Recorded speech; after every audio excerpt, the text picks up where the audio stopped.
Well, hello, everybody. Welcome to December's edition of Flight School Connector. We're glad to have everybody here, and just find it so valuable for you guys all to join us. Today's topic, Elizabeth Tennyson, the executive director of You Can Fly, will be presenting some information on interviewing. So it's like how to make a good hire. And then after Elizabeth does her presentation, we've got Brenda Tibbs here with us, who's a experienced flight school owner and CFI, and is going to share some of her own experiences with hiring as well. Just basically interviews all the way from the great to the disaster. And so she's going to help share some of those, and then hopefully we'll open up a discussion and get some of you folks to help us by learning tips that you've figured out on making good hires or red flags on who not to hire, things that stick out. So that's kind of our topic for today. So I think we'll go ahead and get started. And Elizabeth, if you'd like to take over and share with us some of your wisdom on interviewing. Well, thank you, Chris. Actually, Steve, I'm having a technical difficulty that I cannot share my screen. Oh no. Yeah, I don't know if that's Okay. something you can address or not, but in the meantime, this is not a particularly visual topic, so it's certainly something that we can go ahead and talk about, and I will make sure that the notes do get shared with you when it's all over. Let's see. Sorry about that, Steve. Way No. to spring that on you. Let's see what I can do. So the topics we're going to cover, I'll just go ahead and start working my way through this. Today are preparation for interviews, needs versus wants when you're looking at candidates, the kinds of questions to be asking, practical interviews, and then the process for deciding who to hire. So the thing about interview preparation is that it will save you a lot of time. It's very frustrating sometimes to spend the time on it before you bring the candidate in, but I do strongly recommend it because ultimately it's going to make sure that you have a process that is going to work for you and for your candidate and make sure you get the right person. So always take the time to review their application materials. Don't just glance through them. It's easy to do, especially if you get a lot of them, but it's worth really taking the time and making some notes. Please do some additional research on them, especially today. Take a look at their social media accounts and see what they're posting. And also don't be afraid to do some research on any past positions that they've had. Before you sit down to try and hire somebody, know what you're looking for. What are your must-haves? What are your nice-to-haves? And then you're going to want to design an interview structure and determine how it is that you're going to judge and evaluate the candidates. Keep in mind when you're thinking about what you're looking for that you probably want to think beyond certifications and flight hours. Think about what your needs are now and what they might be in a couple of years. Hopefully you can hold on to your instructors that long. It's a little easier than it used to be, but I know it's still not all that easy. So, are you looking to fill a gap in your existing staffing? Are you looking for a skill set maybe your current staff doesn't have? Do you need someone with particularly good decision-making skills? Do you want someone who's going to be comfortable with your corporate values? So above and beyond just what's on the paper. Did we have any luck, Steve? I've Guess made no. you and Chris are the presenters. There is the share content button over in the top right corner. And Elizabeth, if you want to email it to me, I can also just share it on my screen if that works. Why don't I do that right now? Because I don't have a share content button for some reason. That's weird. Yeah, you two are specifically set as the ones who can share.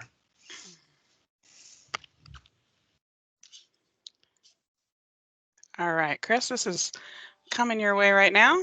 Okay, I'll look for it and I'll get it set up as soon as I get it. Actually, it's downloading. Apparently that's a problem. Thanks, Outlook. Okay. There we go. And just for the folks that came in just a few minutes ago, our topic today is interviewing. And Elizabeth we're just having some technical difficulties. We'll get that PowerPoint out shortly. And then we've got Brenda Tibbs here, owner of Bravo Flight Training, that's going to talk to us a little bit afterwards about her experiences. So hopefully we'll leave today with tips on how to find good people and what to look for to maybe avoid when making those hires. All right, we will carry on. So when it comes to needs versus wants, your needs should be pretty clear. You will need some essential skills and ratings. You may need experience minimums. You may need a certain availability or scheduling. Wants. These are the kind of things that would include sort of complementary additional skills, additional experience, and issues like fit or personality, attitude. With this one, be extremely careful. It is easy to let unconscious bias slip into this process when you're talking about fit. It's important to look for the cultural add. So instead of the cultural fit, you don't just want someone who's exactly like the people you already have on your staff. You want someone who's going to bring something additional and positive to your team. So if you think of it in those terms, that's a good way to avoid some of the pitfalls here. Keep in mind that your processes can introduce bias unintentionally. A great example is just the job description itself. There is Hewlett-Packard did a well-known report that showed that women will apply for a job only if they meet 100% of the criteria, but men will apply if they meet about 60%. Of course, we're all familiar with the bias around names. There's a very famous study that was done in England where they sent out 2 identical resumes, one from someone named Adam and someone named Mohammed. Adam got a dozen interviews, Mohammed only got 4. So those are the kind of things to just be on alert for.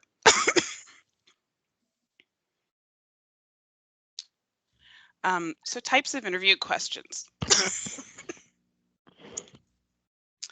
I like to think of an interview as a chance to draw out information that you're not getting on the application or the resume. Sorry, guys, I've got a really delightful case of bronchitis, so I apologize.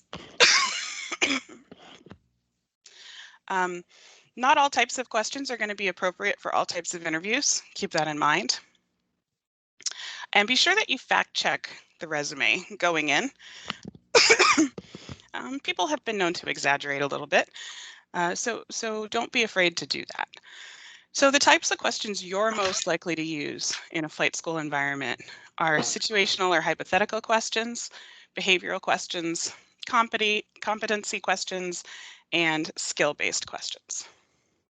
So a situational question can help you get to skills like decision making and things like dependability. A situational question would be something like, imagine you have a student who's angry because they feel they aren't progressing fast enough. What do you do? It's a good way to see how someone would behave in a set of circumstances. Behavioral questions are more about asking people to recall past experiences. So that might be a question like, tell me about a time when you worked with a student who was really struggling. What steps did you take to get them back on track? And then competency and skill-based questions, those are the technical questions, regulations, procedures. You know, how do you teach a power on stall? What are the regulatory requirements for something? And then practical interviews. These can be very important where the skills on paper may not necessarily align with the skills in person. So have somebody teach a lesson, ground school and air components, maybe have a written component.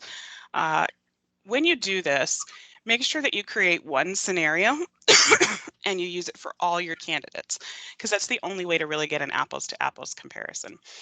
And make sure that you set clear parameters with the candidate for this. What is your role? Are you a student? Are you a fellow pilot? Are you not there? How long will it last? And what are your expectations of the candidate? So let's talk about deciding who you're going to hire. I recommend making a decision matrix before you do your first interview. Divide it into sections, things like experience, skills, practical skills, interview responses. Then weight those to make sure that you are emphasizing your must-haves over your nice-to-haves. Use this matrix to rank your candidates, especially if you've got more than 3. It's a really good idea to help you not overlook some of the things that may have come up during the interview process. And again, good idea to be alert for bias in this process. And then finally, just a few reminders. Every state law is a little bit different, but there are some topics that are generally taboo for an interview, typically for legal reasons. So you do not want to ask about age, gender identity, marital status, family status, pregnancy, health or medical issues, race, disabilities. And this is one that trips people up. In many states, you cannot ask about salary history. And the reason for that is trying to overcome the notion that some groups tend to start off being paid less, and then that dogs them the rest of their working life, because if it's always based on what their last salary was, they can never catch up. So that's the reason behind that. So those are the key things I wanted to share with you. Oh, you did get it up. Thank you, Chris. I appreciate that. We will share those slides as well. Are there any immediate questions before we get some real world experience from someone who has been in your shoes and had to do a whole lot of hiring? You can unmute yourself and speak if you want to. We'd love to see your face.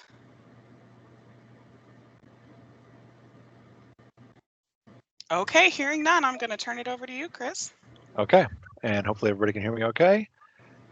No, I'm just trying to unshare the screen. Get rid of the slides. Here, let me see if I think I've got it here. My computer is just not happy. All right, there we go. I think I'm good. All right, so we are really excited to have a special guest here with us today, as we do each month, and we've got Brenda Tibbs.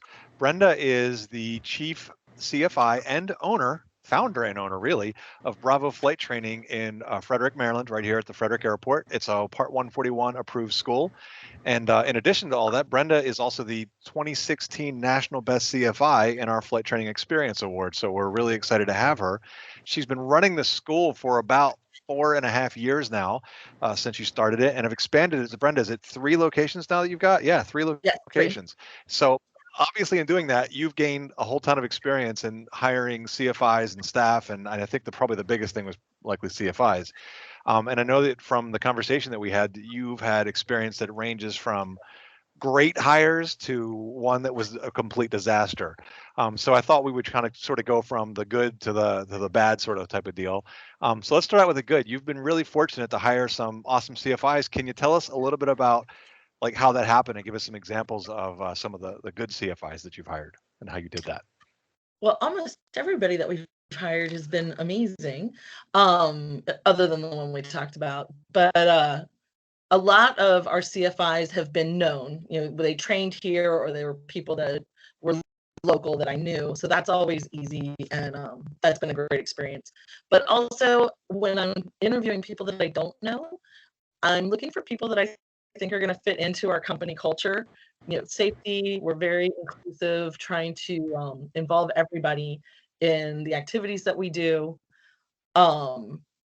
I'm looking for people that are going to follow our procedures or who are very procedurally oriented.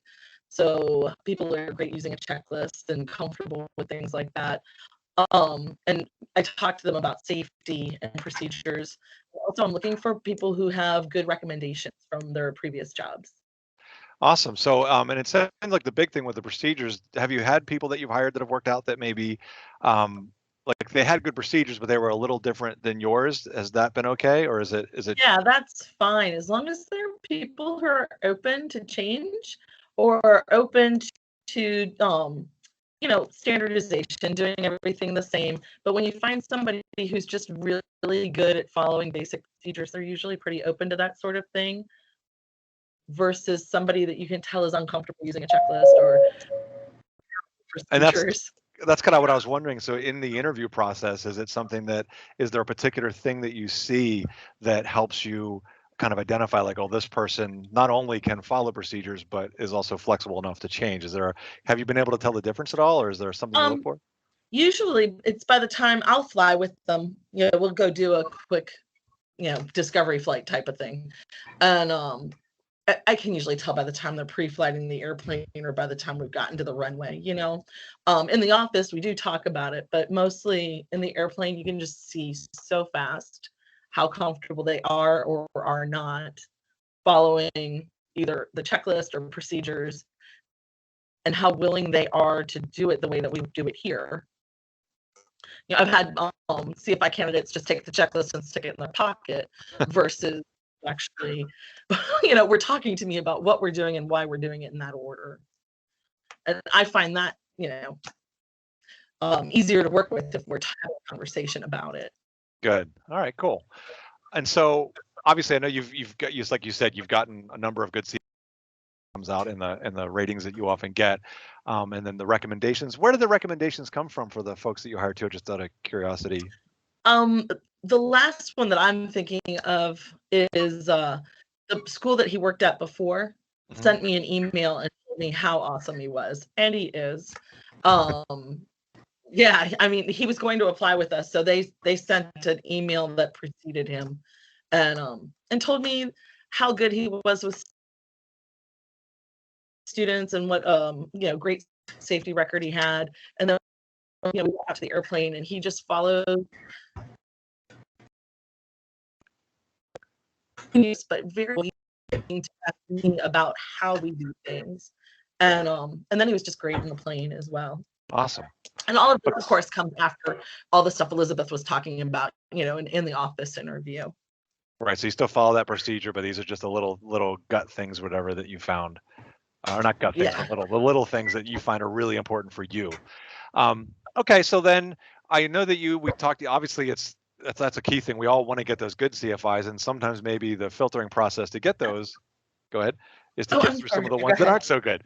So, tell us a little bit about, you said you had one that, one thing that's a little more nerve-wracking is hiring someone who's a brand new CFI, because obviously that's a big deal, and we do have a lot of people that are doing it are brand new at it. What did you find are the sort of the potential pitfalls there, and how do you go about looking at that?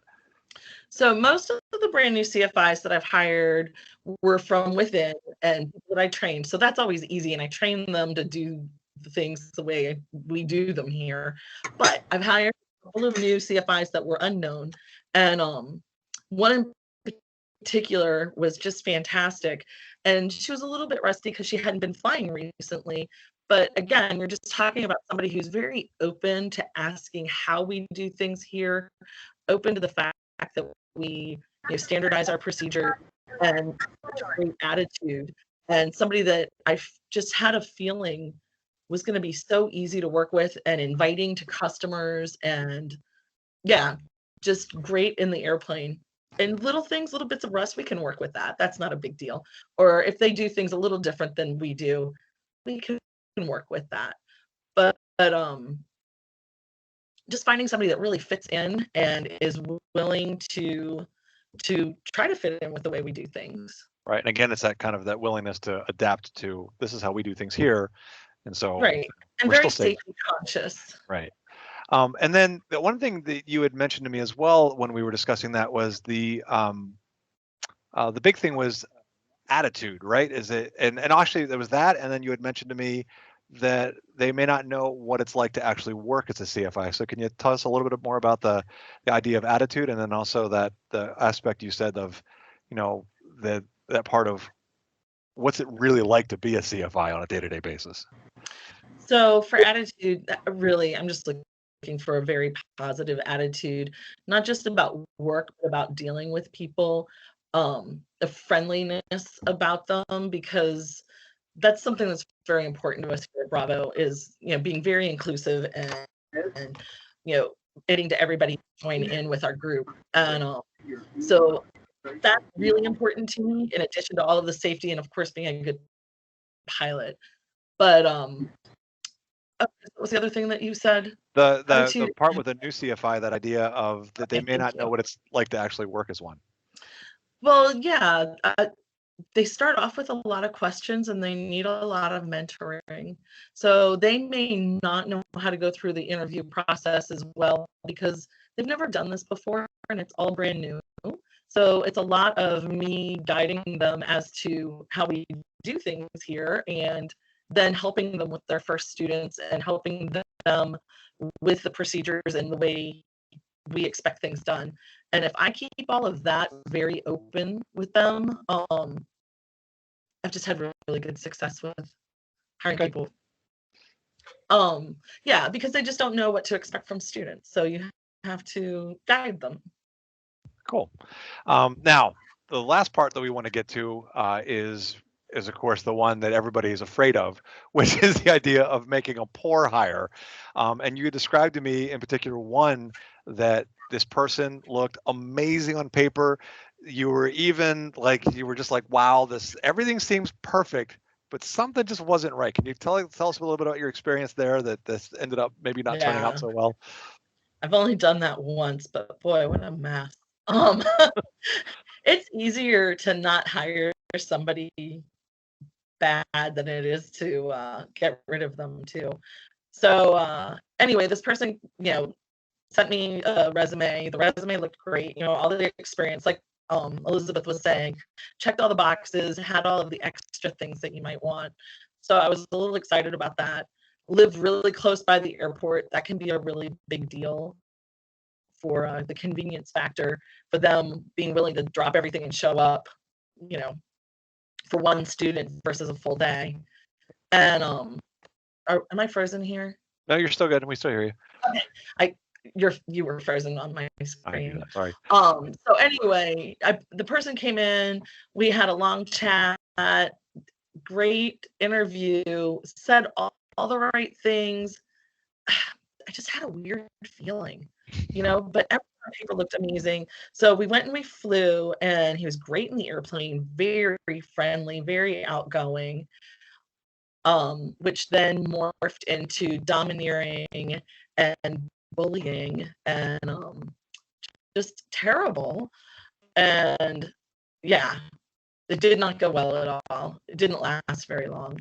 And even like bullying to the other CFIs, like on a Zoom meeting, just very negative. And I could tell when he didn't like particular students, and those students would start showing up less. And anyway, never anything specific. It was just this underlying attitude that eventually he had to go.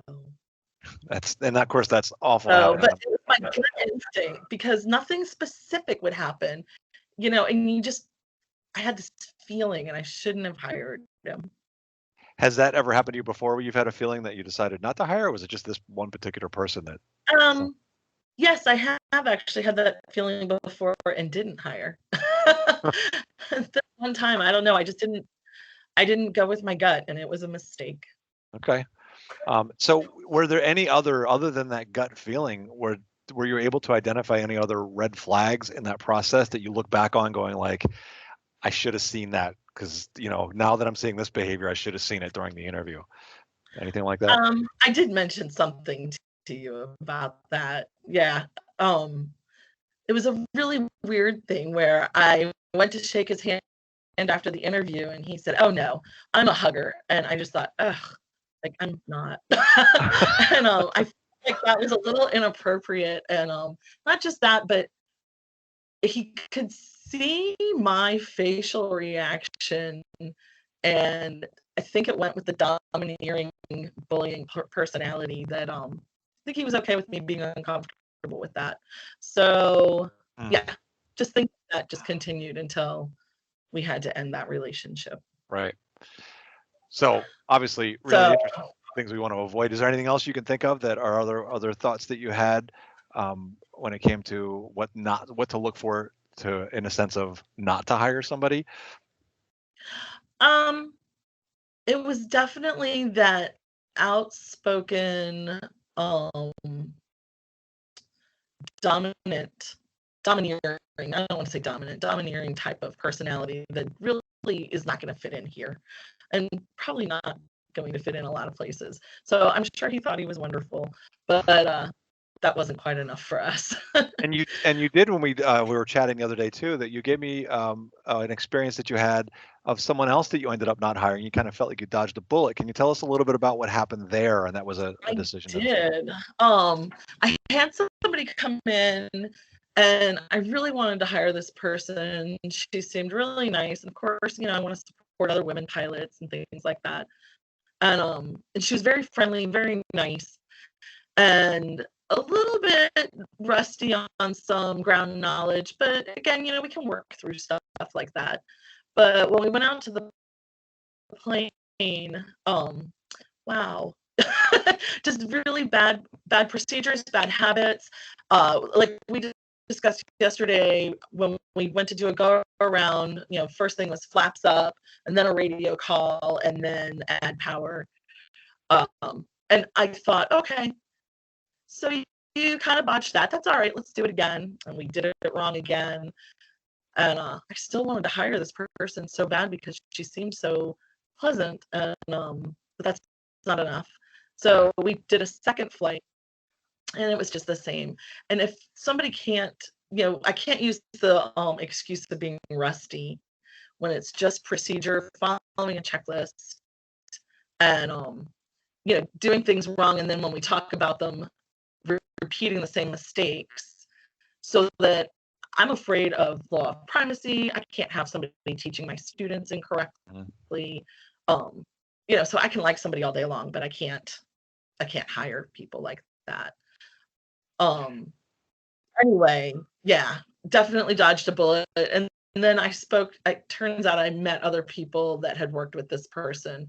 And I think I made a good decision. So, and obviously that's a key thing too. And so again, I really do feel like that some of your experiences kind of coalesced into some common themes, right? It's that it seemed like from listening to you, it's attitude was kind of important, that sort of that willingness to work with you and follow what the school wants to do rather than just what they want to do. Seems like being solid and safe with their skills and their habits kind of goes along with the procedure part. And then the trusting your gut. Does that feel like it? Huge, yeah. Yes, because yeah, everything here we have to be about safety, right? And we have to be about teaching our students correctly. And then also being in Bravo, we want everything to be fun and inclusive. You know, I've got to have that good gut feeling about the way this relationship is going to go, because these are people that we work with every day who are flying the airplanes. I need them to be teaching our students correctly. So it's a really big deal to pick somebody that's really going to fit in and fit all of that criteria. Cool. So, and again, that gut thing, and so these seem like some really solid things. And well, first of all, Brenda, I want to thank you so much for being willing to kind of step up. And for other folks out there, if you've got something you'd like to talk to us about, please let us know sometime during the meeting or shoot us an email. I know that Jamie's got his hand up here, so if you mean to have your hand up, we'll get to you in just a second, Jamie. And I'm not sure if I'm thinking Jamie, our ambassador, but that could be Jamie from Alaska, so I'm not sure which one. I think so. Yeah. So what I wanted to do was I definitely wanted to open it up, and I guess we'll start with Jamie too, is that the discussion I'd like to do, and again, we need your participation, so we're really looking for it here. So help us out like we always do every month. What tips, here are the two kind of discussion questions that I think would be helpful for everybody, I'm thinking at least. What tips do you have for making a good hire? And then an alternate or something along those lines would be, you know, do you have any tips that you can give along the sense of what are red flags that you look for? Or on the flip side of that, what do you look for to make a good hire? So we're definitely want to see if you guys can share your experiences. What have you learned as lessons that you could share to help other folks make a good hire or to avoid the ones that aren't so good? So Jamie, if you want to go ahead and jump in, we're glad to hear what you've got. Yeah, I actually wanted to ask Brenda, did you get, hi Brenda! I wanted to ask, did you get a good reference from that bully that you hired? No, and it was so wrong of me. Everything looked so good. And I made a big mistake.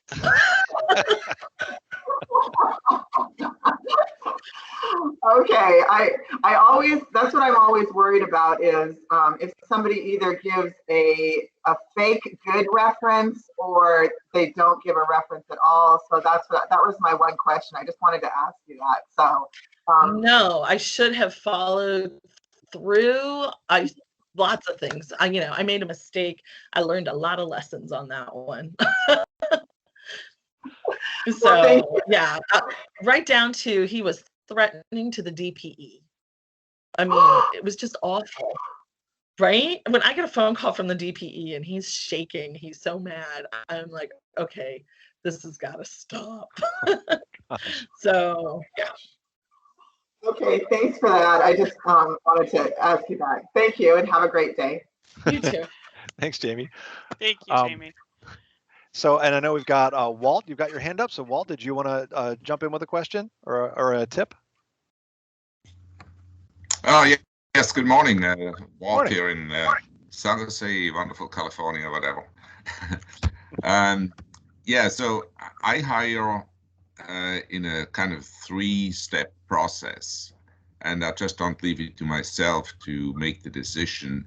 So the first step is obviously the resume phone interview. And the second step is an in-person interview, which is difficult these days, but it really shows me the attitude of the person, and it's gut feel here.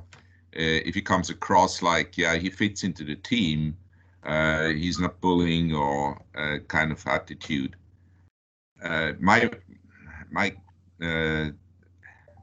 decision point is I can't change attitude, but I can change lack of skills. So if the attitude doesn't work out, he's not for hire. Then the third step is my chief CFI to go fly with him, and I know exactly what we are looking for. So I have at least 2 or 3 people looking at the candidate, and then we make a decision as a group to hire the person. So that kind of eliminates favoritism on one part or whatnot. And that good success is that. Well, obviously there are bad cases too. And my approach to people I want to get rid of, though, is I let them know what I need from them and how they need to fit into the team and how they need to conduct. And I give them a period of time to fix the issues. If they didn't, then I let them go. So I give them the opportunity to fix what's not right. But if they're not able to fix it within that period of time I give them, then they had the opportunity, then I let them go. So example, one of my younger CFIs, and I hire young CFIs, fresh CFIs, but half of my CFIs are fresh starters, so I give them an opportunity to make their mark. So one of these young CFIs missed the appointment of one of my key clients. And I told him, hey, what happened? He said, well, I was tired. I said, really? You know what? You don't need to show up anymore. So that was a kind of on the spot dismissal at that point in time. But I've given him an opportunity to fix things. Another example was I needed to hire an accountant to help my wife, who's the accountant, with some work. So we had a kind of an idea what we are looking for. I sent out the job posting. We got about 100 applications. And wow. The way we did it, they had to leave a message on a specific phone number describing why they believe they're the right hire and whatnot. So with that, I could also eliminate about 80% of the applicants. People just try and hope it works. So with the rest of the 20 applicants, I had a phone interview directly, eliminated probably about another 10 or 15, not sure how many.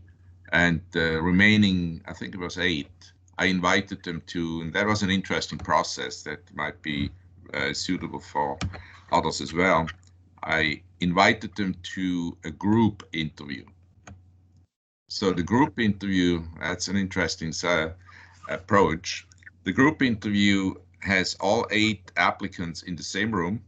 The first half of the interview is just a presentation by me about the company, what we expect from the job, and everything else.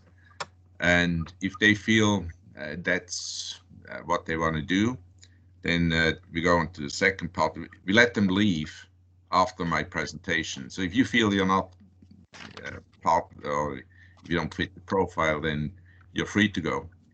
But though for those who stay, they now have to present themselves in front of everybody else and tell me why they believe they're the right candidate for the job. So I can just sit back in my chair, and my wife was there too, of course, and we were looking at each of the candidates, and turns out none of them qualified for the job. So we started with 100. Yeah, you know, and I think that's true for most small businesses. Hiring somebody in the accounting department is very, very critical. You know why? You know, we had a case many, many years ago with my business partner, and he ran the business.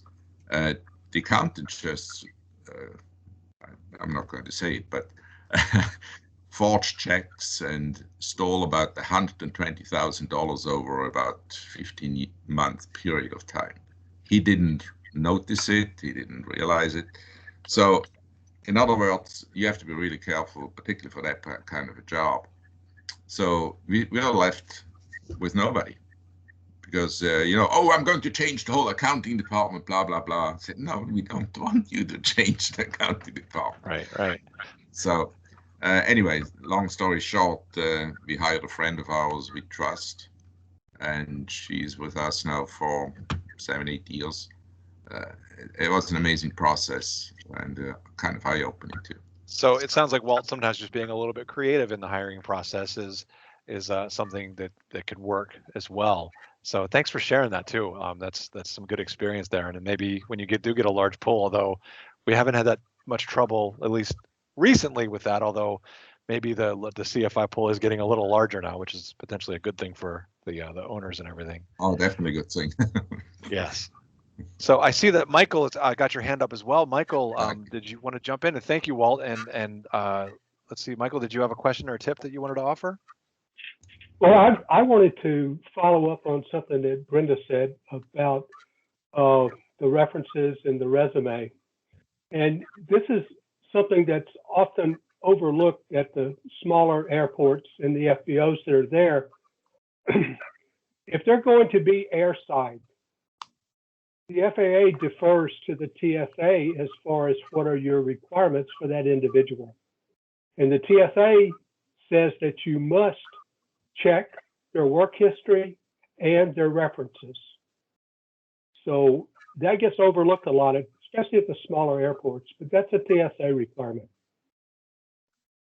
So just mentioning making the point that the TSA, they want you to get some references now for the sort of background part of it as well.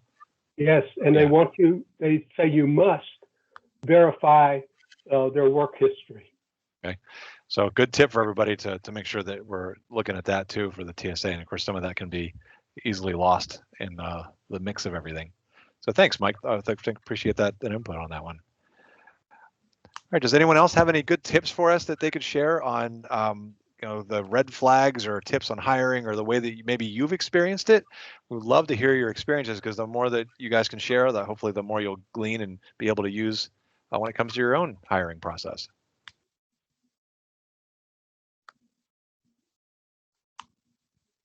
So I've got a question for all of you. When it comes to correcting problems, Brenda, it sounds like you worked really hard with this one person that you hired that didn't work out that well. Did. Yeah, I tried. Do you generally find that you can be successful in correcting those things? And are there anything in particular that you go about to do that works? For me, yes, I haven't had to deal with too many issues with CFIs, but I have had a couple of things that kind of like having kids where you don't know you have to make a rule sometimes until somebody oversteps that needs to be a rule. So, but yeah, I don't think that I've had too much trouble with that. You know, you just sit down and talk to people and say, hey, this is really what I need. These are my expectations, and this is what we do here at Bravo. And I don't get a lot of pushback because honestly, I think that our instructors here are awesome, and you know, I wouldn't have them here if they weren't. So, you know, there's occasional things, you know, and especially like staff meetings where we all kind of hash things out and make sure that everybody's on the same page. And again, I think that everybody here has been really respectful, and I try to be as well. And we just talk about it when we have a question about the way things should be going. Whereas this other individual, when I would try that same approach, would come back to me angry and, you know, kind of a combative attitude. So anyway, and referencing, no, I didn't check his references, but he was a known individual, not here in Frederick, but at a different airport. So I kind of felt like I knew I was mistaken. But yeah, he wasn't an unknown. Yeah, that part's not fun. No. So if nobody else has a question, I'm going to keep asking them because I've It got looks lots. like Walt might have a question. Yes. Oh yeah. Just another feedback here. When you hire them, you obviously have the right reasons to hire them, but eventually you have to follow up on their progress and how they conduct themselves, whatnot. So it's like flying an airplane, you know, you have to make small corrections all the time. Yeah. And if you see something that's not quite right, then you have to intervene. And we do monthly reviews with all the CFIs, so that gives us an opportunity to see where things might drift off a little bit. And that's, to me, it reminds me a whole lot of teaching. It sounds like too, with that small corrections and like it is to get people on the right path, right? To get them, coach them along effectively, just like we do with our students. Hey, I see Chris from Nashville Flight Training here. Chris, you have something that you'd like to add in and give us a tip? Yeah, just something I wanted to add in is really, really listen to the feedback of all of the people around you. You know, Brenda, you talk about making a bad hire. I think everybody does it.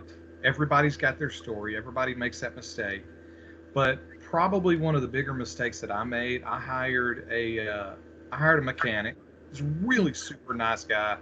Everybody loved him. He was a good guy. And about 2 weeks in, somebody goes, "Are we sure he's the right guy?" "Oh yeah, he's the right guy. We love him. He's fun." "Oh, okay, all right." And then a week later, somebody else asks, "Are we sure he's the right guy?" "Yeah. And then before you know it, it's like I wasn't listening to my people. Mm-hmm. And because I really wasn't paying attention. I'm not an A&P. I'm not a mechanic. I don't know this stuff, you know, as well as some of my instructors know. And so after some time, I'm like, you know what? We got some problems. And then, you know, I sit down with him. I'm like, hey, you're a good guy. You're just not our guy. You know, let's get you across the street. Let's get you working over there on a different team. And I let him go. And then before you know it, it turned into just this big, huge catastrophe. You know, he blew up. He reported us to the FAA. Oh yeah. Oh, Oh yeah. wow. The FAA came in, and everything that he had worked on, it was messed up in one way or another. And Oh, no. and the problem was is that I wasn't listening. So all that to say, the first time, you know, now the first time somebody says something, I'm all ears. I'm listening.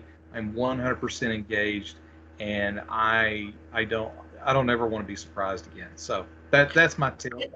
Listen to your It's team. such It a can save you a lot of heartache. it's a learning process too, isn't it, for us doing the hiring? Absolutely. Absolutely.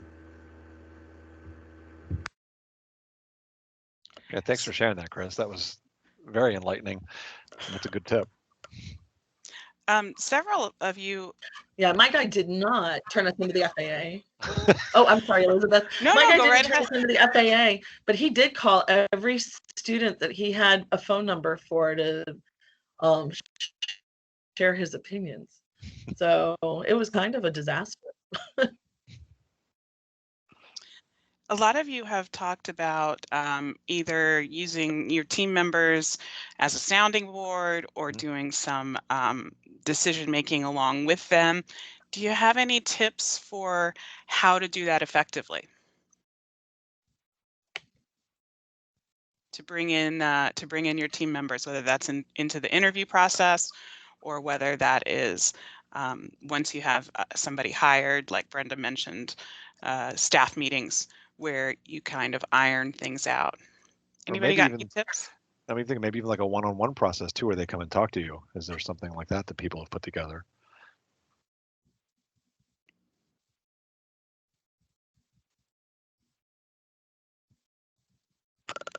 Silence. We have to call on people. Well, one of the things that we do, for example, on our team is that when we're looking at bringing in someone new, we don't just have them interviewed by their immediate supervisor. We also have them interviewed by other people that they may work with, sometimes 2 or 3 levels of supervisor, depending on what the position is. And then we all get together and share feedback after the interview is over. And it's super because you definitely see some things you maybe didn't see. If you're spending 30 minutes to an hour with someone, you're going to see only a few things about them in that time period. And sometimes somebody else gets a different insight, which can be really, really helpful. And I think in some ways, to add on to that too, I know I've noticed that just in my little bit of experience that I've had with that is that having those other people, they bring a different interview style too, which can sometimes bring out things that you would not have totally not have caught. And so it's pretty amazing. So I think that's a great tip to have that multiple people do that multi-step process, unlike the one like Walt was talking about as well. All right, so we're looking for anybody else, tips, wisdom you can share. We just want to get it out of this group because I know you guys have learned stuff. Anything else that you would be willing to share with us that can help other folks do that as well? You can put the hand up if you like. You can just unmute and start talking if you like. What about maybe a tip for a first-time interviewer? Oh, there we go. We got Jamie and Jeffrey. How about Jamie's got her hand up here, so we'll get Jamie, and then we got Jeffrey from Paragon. So let's go, Jamie. Go ahead. Hi. Yeah, I'm just waiting for the sun to rise in a few hours. It's pretty dark here in Alaska. Does it rise this time of year? It's pretty dark and cold. Anyway, so I wanted to know, I know that it's a lot easier to hire than fire. And I want to know how would it be, how would people go about letting someone go gracefully? Because I think that's a lot. I think that's really that's way more difficult than hiring somebody. Does anybody have any tips about letting somebody go when maybe they have not been as good a person as you actually required initially? Good. Brenda? I'm going to say that it wasn't as emotionally difficult as I thought it would be. And I actually had a witness with me because in this situation I needed one. And I chose a non-threatening witness, another woman, to be in the room. And I just said, your services are no longer required. Thank you very much.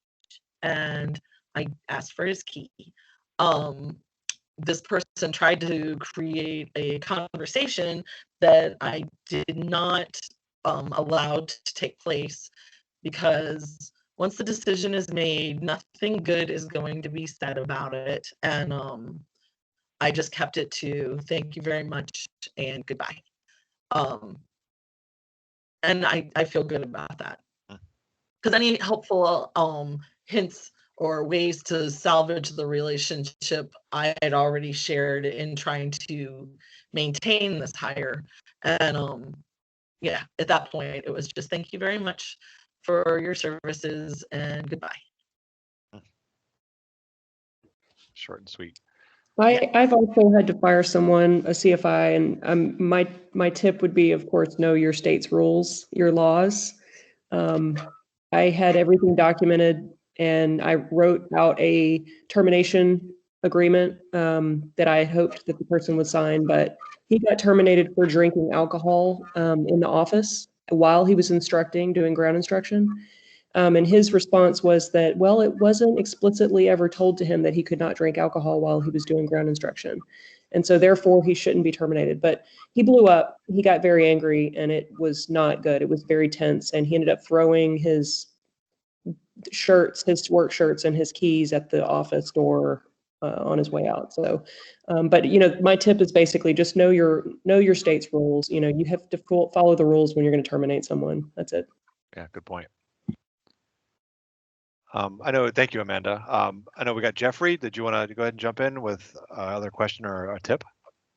No, my tip was back on the interview process. One of the things that is always hard is to try to pin someone down on a short interview. So if they get through the phone call, it's usually pretty, or we feel comfortable with them, but you never really know what's going to happen. So what we try to do when we typically have to fly them in to meet with us in person, or if they're local, they can drive over. But we try to team it up with some kind of an event that we have going on with our current staff already, so that they show up in the morning at like 8 a.m. We do our like formal interview, and then they are usually around the office most of the day, just trying to like interact with the instructors and the clients. And then if we have some kind of event that afternoon, it's great because they can actually kind of get out of the work environment, mesh with the other instructors that maybe weren't in the office that time, and you get to see them in real world environment rather than just kind of the sterile interview process environment, right, which is great.